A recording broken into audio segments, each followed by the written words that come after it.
Hello, and thanks again for joining us on To the Outdoors. You know, the environmental community is a lesson in altruism. Those who help the earth are not doing it to be rich or famous, but because it's the right thing to do. Let's begin with wildlife rehabilitators. These are the caring people who help injured animals, most of which have been hurt in contact with humanity. Wildlife rehabilitators across the region have had their hands full, as always, during this season of discontent. Western New York Raptor and Wildlife Care is based in Orchard Park. One of their recent patients was a female great horned owl found injured on a roadside and reported to the center by some good Samaritans. She was completely emaciated, body score index of maybe 1, like she had no muscle on her keel, which is the breastbone for birds, and she couldn't even eat. So we got her eating, got her hunting, conditioned her, and she was released 2 months later, which was really exciting. Great horned owls are a striking species with their prominent head feathers and distinctive loud calls. Though they're seldom seen because of their nocturnal nature, they are common in New York State, and these powerful hunters play an important role in the environment. They have gorgeous adaptations, so obviously sharp pointed bill, sharp talons.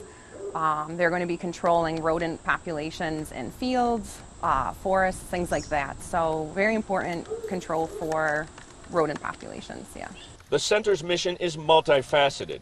They are currently conducting research with other institutes studying the avian West Nile virus as well as the effects of toxic metals on birds. Another dimension to their work is a connection to higher education. The center's director is also a biology professor at Medaille College. Her students get the benefit of being able to work directly with her and her many wildlife patients. Our students get basically a lot of the stories that we have in the summer. We will convey them in the classroom and we'll talk about them there. And they also get hands-on experience doing summer internships, research projects, and also through lab. This hands-on learning is a boon for students and the center as well. This direct experience helps inspire the next generation of wildlife warriors. It's definitely opened up my eyes to a whole new world, and it's really exciting to get to help birds and wildlife. But we get all that contact from them, so if we can put in like a little effort into helping them, conserving them, and saving them, we're going to get a lot back from it.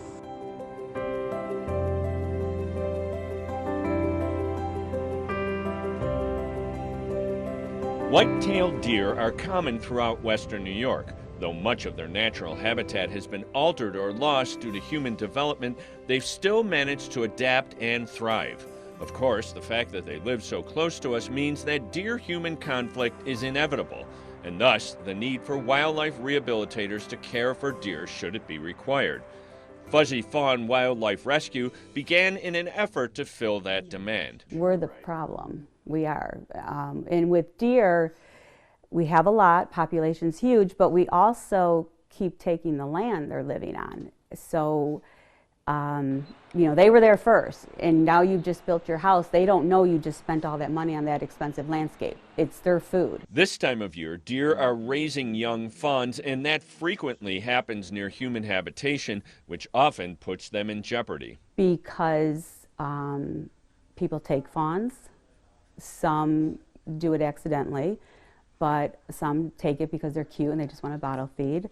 Some are hit by cars, mothers are dead.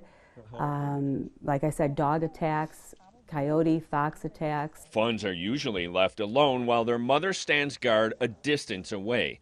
This leads to the misconception that the young are abandoned. It's actually nature's way to protect them from harm. They don't have a strong scent at this age, and she does. So if she's on top of them, coyotes and foxes, they're going to smell her and not the baby. So that's why she tries to stay away, and she'll nurse them real quick, groom them, and then she's gone again. But she never leaves them. Though their intent may be good, those who try to rescue fawns are actually making things much more difficult. Just let that baby lay there. Don't stress it out with your pictures and your checking. Just let it be.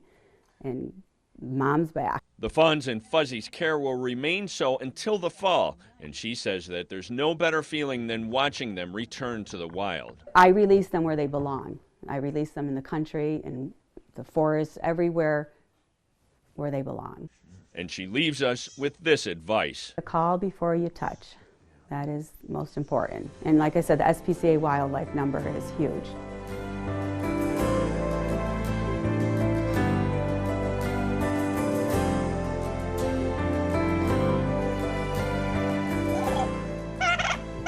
There are many wildlife rehabilitators and animal rescue centers in Western New York, but none quite like Whispering River Animal Rescue in Gasport. To begin with, the center specializes in saving donkeys destined to die in one of the infamous equine kill auctions that operate across the country.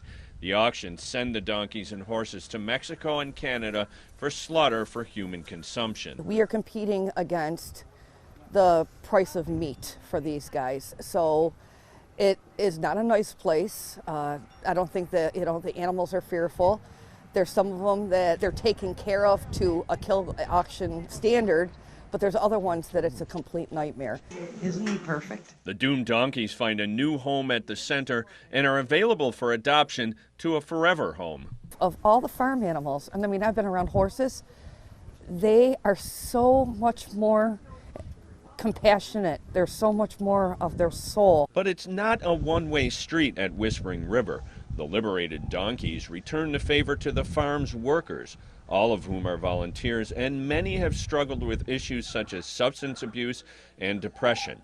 Caring for the donkeys and the other animals who make their home here have restored a sense of purpose to the lives of the people who work here, including the center's founder. I suffer horrible from anxiety and depression my whole life.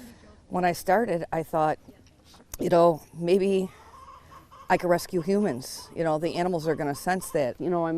I'm coming up on 2 years sobriety, so having that place that I could go to where I knew I wouldn't be judged, and I think the animals feel it. It's a rare sanctuary in an often angry world, a place to heal for any species. We share that love of healing and saving a life. It's bigger than you realize. We're saving these donkeys, and at the same time, they probably don't even realize it, but they're turning around and saving us.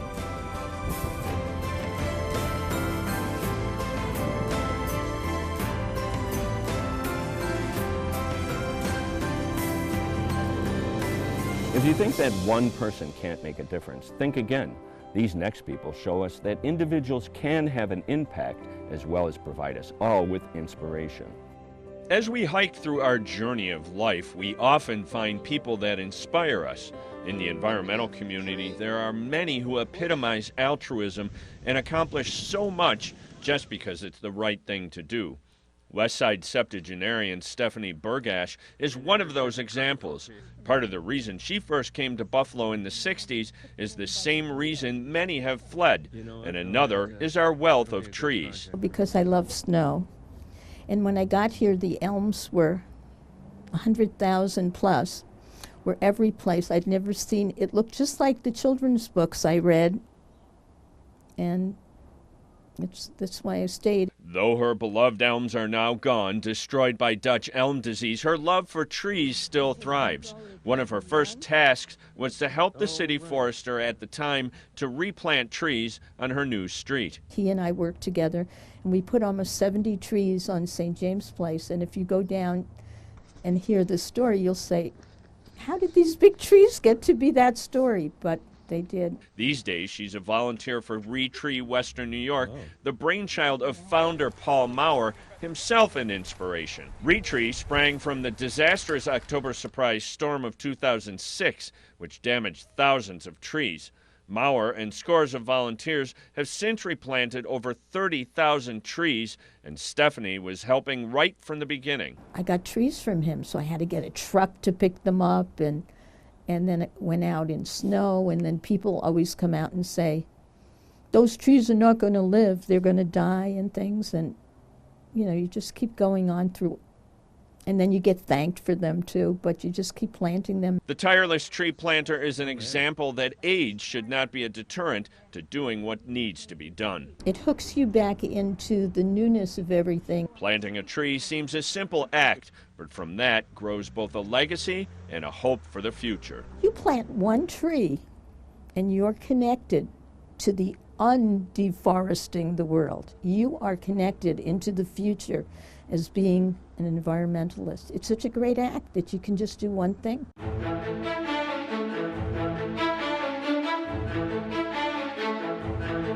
Everything's connected. The cause and effect. One thing disappears, it's going to have an effect somewhere down the line. You might not see it right away. It's an environmental lesson that's been taught many times, but has been often forgotten and seems doomed to repeat itself. The plight of the Karner blue butterfly is yet another warning of the fragility of nature. Their numbers have dropped precipitously during the past 2 decades. It is down 99%, which is pretty high. There's about 6 or 7 states where you can find pockets of Karner blues. New York is one of them. We have one down near Albany in the Pine Barren region, the Pine Bluffs. So what we'd like to do is try and get a habitat and a population going right here. Loss of habitat is the prime reason for the butterfly's decline, but further than that, their collapse has been caused by the loss of the wild lupin, a plant that's essential to the Karner blue's existence. David O'Donnell and his volunteers at Eastern Monarch Butterflies are planting wild lupins at the Tillman Road Wildlife Management Area in Clarence in an effort to begin restoration of both habitat and butterfly. We'll be planting 50 or 60. We're only going to do maybe 20 today. And then through the next couple of weeks, we're going to be doing some more reaching out. And then I'm going to see where they're doing the best, because these will self-seed eventually. And what we'd like to do is get an area where there's a lot of lupine. More will be planted next year, and once the plants are established, the next step is the butterflies themselves. Then we'll talk about getting a permit to get larvae.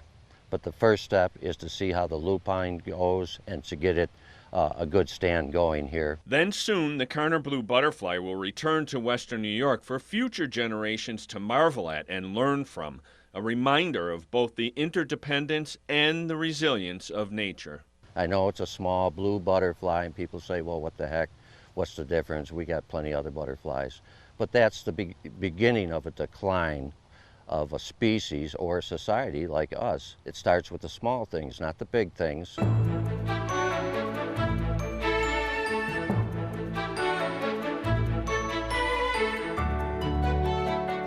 There are myriad ways to help our environment, and many can be done on an individual level. One simple way is to cultivate a garden beneficial to birds. PRISCILLA, TITUS, and her husband John have grown their Fredonia garden for almost 2 decades. By using plants native to the area, they not only get to enjoy a beautiful sanctuary, but they're helping to contribute to the health of the local ecology. It's better for the groundwater, reduces erosion, filters groundwater.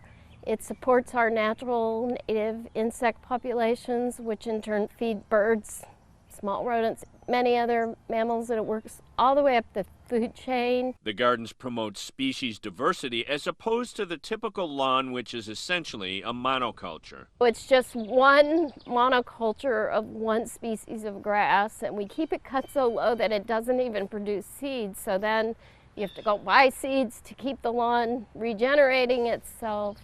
This is a self-supporting system, so it's just really very different. A garden like this can also be maintained without the addition of harmful chemicals. We don't use any chemicals here, and most of my plant materials I've obtained locally.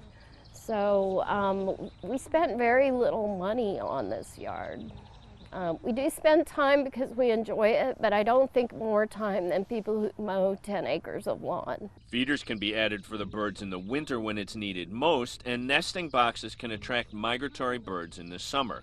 A thoughtful combination of plants can attract a wide variety of birds throughout the year. We have every layer and every season represented for what they need. The native plants benefit pollinating insects too, which are also declining in population. They all have evolved with these plants in a very complex relationship, and when we break that, someone's going to suffer. In addition to helping our Mother Earth, a garden like this brings much happiness to its stewards. I just think that it is full of joy, and I would invite anyone to join me.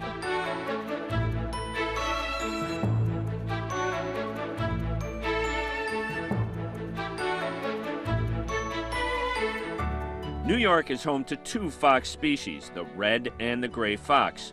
The red fox is the most widely distributed carnivore in the world, and this species is found in every county in the state. Though historically feared and misunderstood, the fox is actually very intelligent and adaptable. Extremely smart and secretive and just fun to watch. Foxes have often been thought of as country animals, but that's not exactly accurate. They're also quite common in suburban areas. Very adaptable to living around humans and the broken habitat that our housing developments have created. So you've got a housing development and then a small patch of woods, maybe a small little field, more houses, you know. So lately, it seems in the last 25 years or so, the foxes have started to come in closer to people to raise their young. Many suburbanites are now learning to live with fox families on their property. Michele STELLEY and her husband Brian first saw a fox in their backyard in early spring. Her first reaction was to hope that they wouldn't make a den in her yard. But her attitude quickly changed when she found that the new family had taken up residence under their back deck. We actually did start seeing the babies coming out. So that was pretty cool. They were very little and brown, looked like little kittens. The new landlord took to the internet to learn the truth about her furry tenants and says it's important to pass this knowledge on to others. After I started posting pictures, friends, good intention, inboxing me saying, they're dangerous, you need to get rid of them, they're gonna, you know, this and that. And most people don't know, and they aren't dangerous, and you can live with them. Once the kits became more mobile, she even put up a sign to alert motorists driving through her busy neighborhood. For her, the experience was transformative, and though they've now departed, she would welcome them back next year. I would definitely encourage people to get informed, and if they do have a resident fox, enjoy it, because it really is a nice, fun experience. Let the foxes stay. Enjoy them. Enjoy them.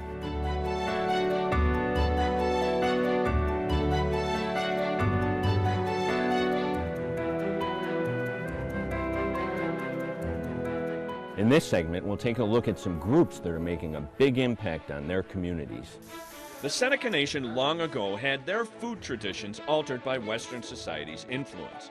Once a great hunter-gatherer society, they were skilled at working with the earth, raising crops and hunting without overusing their natural resources.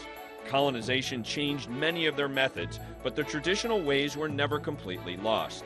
Now the Seneca Nation Agriculture Department is attempting to bring ancient knowledge into the present in an effort to address food security and sovereignty. Food sovereignty is a huge issue within Indian country right now. A bunch of different nations throughout Turtle Island are moving towards producing their own traditional foods and creating foodways for our communities. And with us being able to grow our own food, harvest our own bison, you know, that helps a lot. For the Seneca Nation, that begins at Gakwio Farms in Collins. Gakwio means good food in Seneca, and the year-old project has already lived up to its name. The early focus was on growing the traditional three sisters, squash, corn, and beans. Some of the squash was grown from seeds that are centuries old. They were found at a dig on native land in Wisconsin in 2015. Found this pot, they tested a pot, it's 805 years old, and it had those squash seeds in there. And sure enough, they planted some, they come back, and those have been getting passed around. I don't know how many years now, but you know, that wasn't too long ago, and those seeds are getting passed around. The department also is steward of a small herd of 15 bison acquired earlier this year. The massive mammals were once an important food source for the people, something the farm is looking to reestablish. The first bison harvested has already fed members of the nation, but their benefits extend beyond just sustenance. For something that can provide not only warmth, but food, as well as tools and everything that comes from it. There's just a deeper respect, I think, for an animal that can provide something like that for you. The funding for the farm comes from casino revenue. If we didn't have that money coming in, it makes it real difficult to do the things that we do. So I don't think that story is ever told. It's always like we're stealing from Niagara Falls or Buffalo or Salamanca, and it's like, no, we're not. Why would we want to do that to our neighbors? The farm is both food bank and classroom. perpetuating ancient knowledge that still has an important place in modern society. It's a healthy beginning to a future of renewal and growth for Gaquillo Farms and the Seneca Nation. We're supposed to be the stewards of this land, and we need to act like it. I think the world needs us to be that, to show that, and to carry forward these ancestral teachings.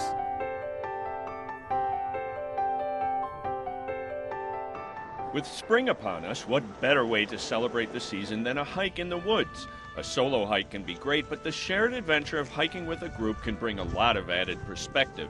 The Hiker Babes community is a global group dedicated to getting women outdoors. The Western New York chapter began just last year and has since grown with the vigor of a spring flower. I wanted it to be women only because I couldn't find women to hike with. And it just kind of resonated, I guess. When I started in October, we had probably about 50 women in our group, and I reached out to like the Hike Western New York page and the hiking group for women only on Facebook just to get started, and we have grown to over 1,000 women currently right now. One of the chief concerns for female hikers is safety. The security of numbers in the group ensures a rewarding trip each and every time. Safety is an issue, and you have to be smart about your hikes. So you have to be prepared in how you dress and what gear you bring, and then I think you also have to be mindful of your surroundings. The Hiker Babes are open to anyone from novice to expert. We have such a huge beginner base, which we absolutely love, and all my ambassadors are the same. They embrace that, and we want to get women to, start on those urban trails, park trails, and eventually climb those buttes and mountains and get empowered by it and show them that they can do it. Hiking is an activity dominated by men. Almost 70% of hikers are male. Hiker Babes turns the minority into the majority for their members and offers the opportunity for a unique experience in nature. There's that camaraderie that you get that you might not get in a group of men, of shared experiences, life experiences, and the networking that comes along with meeting other women and sharing those life experiences. I've learned so many things from women on the hikes. It shows us that, we can do anything. We are able and empowered to, and nothing can hold us back.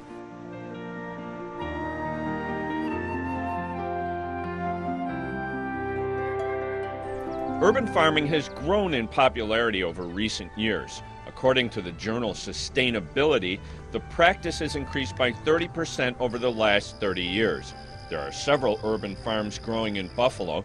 Tara Dumas founded her farm, Common Roots, 10 years ago on Peckham Street on the city's east side. They are blooming on several former vacant lots. This used to be, 17 lots or more of vacant land and tall grass and litter and garbage and just, really just emptiness. And so, now it's, full of life and colors and green. The area is considered a food desert, and the neighborhood does not always have easy access to fresh produce. The farm serves the people on a program known as community-supported agriculture. People commit to our farm at the beginning of the season, so they pay one of two prices, either for a pickup every week or a pickup every other week of the produce that we grow here, but they pay us up front in the beginning of the season so we can have the money that we need to buy the supplies that we need in, February and March when we're not selling anything. The farm grows organically, avoiding the use of damaging pesticides or other chemicals. Without a healthy earth, you can't have healthy food, a healthy life, and so, if you're spraying nasty chemicals, you're killing that life. You're, now competing with it instead of working together. And, not only does it adversely affect the environment, it also adversely affects our bodies. The bounty of Common Roots reflects the diversity of its surroundings, offering veggies not commonly seen in stores. We can bring that awareness to people and show them that there's a lot more out there, vegetables that have been grown for centuries that, they don't ship well, so you don't see them in the store, but they're actually, they have much more flavor than what you're used to.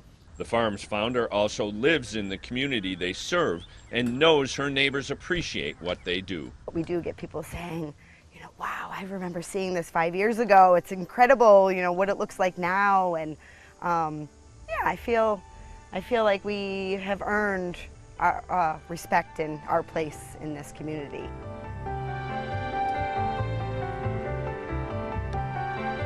Finally, a tribute to a true champion of Mother Earth. Joel Thomas was the wildlife director at the SPCA of Erie County for many years. He was a mentor, a friend, and an inspiration to so many. His influence can still be felt today, 10 years after his passing.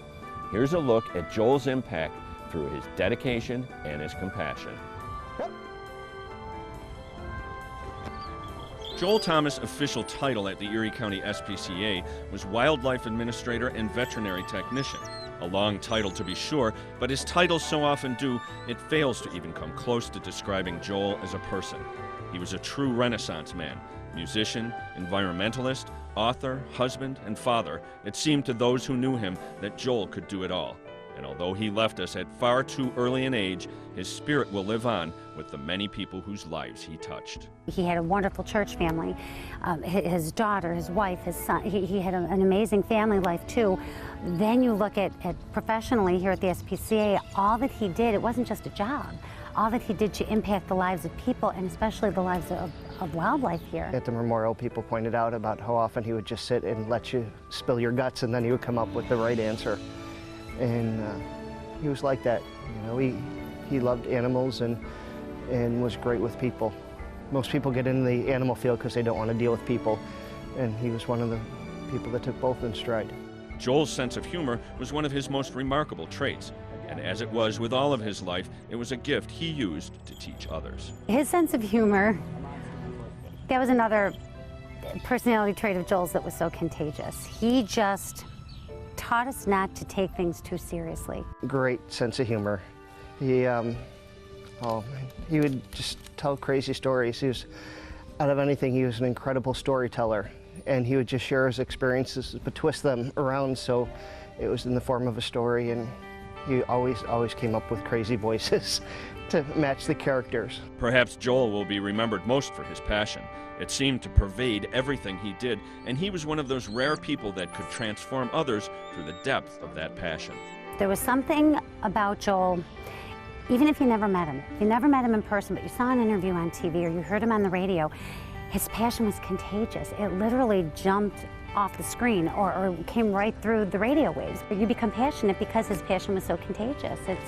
He was like that. For those of us fortunate enough to have known Joel Thomas, there is sadness at his passing, but it would certainly not pay him proper tribute to mourn too long. It would be more in keeping with who he was to celebrate instead a rich and beautiful life that will always live on.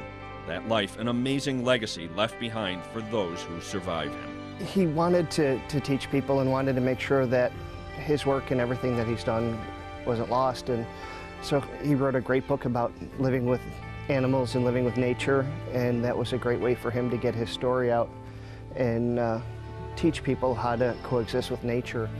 With a lot of us in the wildlife field, he spent a lot of time talking to us and, you know, making sure that we were all ready to go in the next route without him. So that was very important to him. Come. Painfully, we're aware that he's gone physically, but he's here. He's so much a part of the SPCA. He's so much a part of wildlife in this community. He's not gone. He'll never be gone.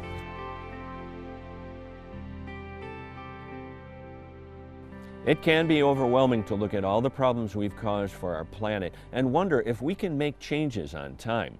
But the stories we've just told you prove that individuals can make a difference. All we need to do is try. Thanks for joining us. We'll see you again soon. Taking you to the outdoors, I'm Terry Belke.